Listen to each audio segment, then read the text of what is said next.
ሊሉ ይችላሉ። አላወቅንም ብለው ራሳቸውን ነፃ ሊያወጡ ይችላሉ። ግን አላወቅንም ብቻ አለማወቅ ከተጠያቂነት አያድንም። እናትነቷን በበር ሰርተፍኬት በምንም ነገር ሳታረጋግጡ እንዴት ሊሴ ፓሲ ወረቀት ሰጣችሁ ተብለው ይጠየቃሉ። አሁን ልጅቷ የታለች? ያችኛዋ ልጅቷማ የአንድ ዓመት እስራትና 1000 ሪያል ቀራማ ከዛ ከሀገር መባረር ነው የተፈረደባት። ገናውን 7 ወሯ ነው። 5 ወር ይቀራታል። የሳውዲ የራሷ ያልሆነ ልጅ ይዛ ስትወጣ ስለተገኘች እኮ ነው። አመትና 1000 ተዝዊር ነው በወረቀቱ። እሺ አንቺስ ስንት ወር ታሰርሽ? እኔ 5 ወር ከ10 ቀን ታስሬ ፍርድ ቤት 3 ቀርበን ያው ወረቀቱን እኔ አብሬ ስላላሰራሁኝ በዛ ነው ነፃ ወጥቼ የወጣሁት ማለት ነው። ኢቃማ የለኝም ማለትም ኢቃማ የሌለው ሰው ይለቀቃል እንዴ? ኢቃማዬ አልተጀደደም እንጂ በላገር ሆሮብ የለበትም። ካልተበለገ ደግሞ አያሳፍሩ። ለዛ ለቀቁሽ አሁን?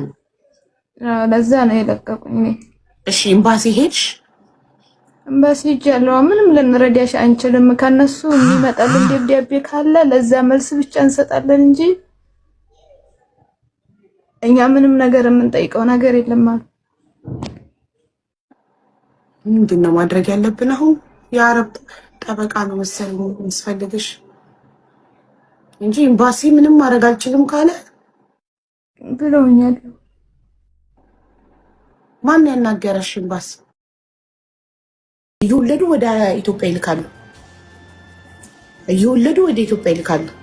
እንደ ዕቃ ይላካል እየተወለደ ልጅ። እናትና አባት አብራችሁ ማታሳድጉ ከሆነ አትውለዱ። ሰዓቱ ሲደርስ ትወልዳላችሁ። ልጅ እንደ ዕቃ እያሸጋችሁ ካርጎ እየላካችሁ በየአረብ ሀገራቱ ለልጆቻችሁ አታስቡም እንዴ? የኛን ህይወት የምናሰምረው እኛ ነን። ሁላችንም ጠንካራ ልንሆን ይገባል።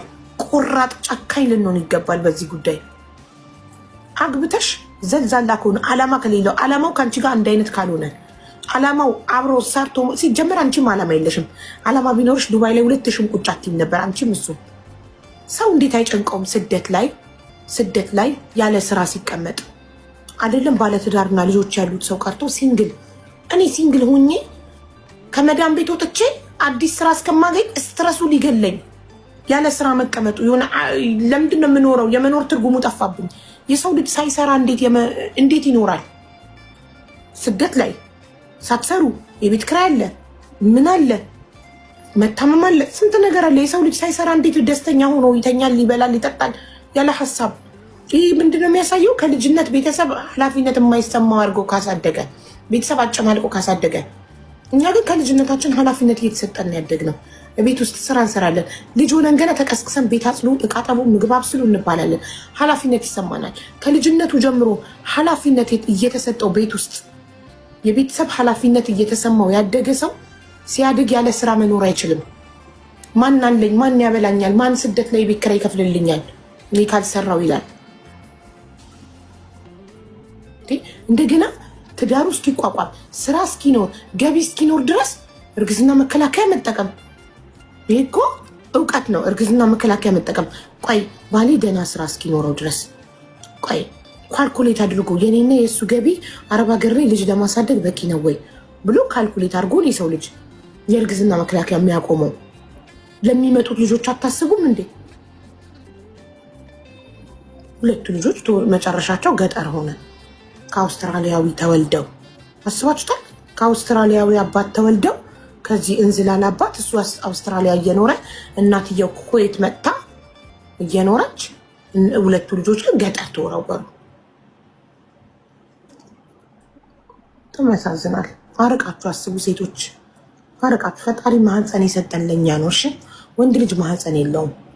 ወንድ ልጅ ማህፀን ስለሌለው አያገባውም። ሂዶን ኬር በቃ ደስታውን ብቻ ነው የሚያየው። አብሮሽ ይተኛል፣ ይደሰታል። እሱ ማህፀን የለውም፣ ይሄዳል ወደፈለገበት። አንቺ ማህፀን ውስጥ ልጅ ይቀራል።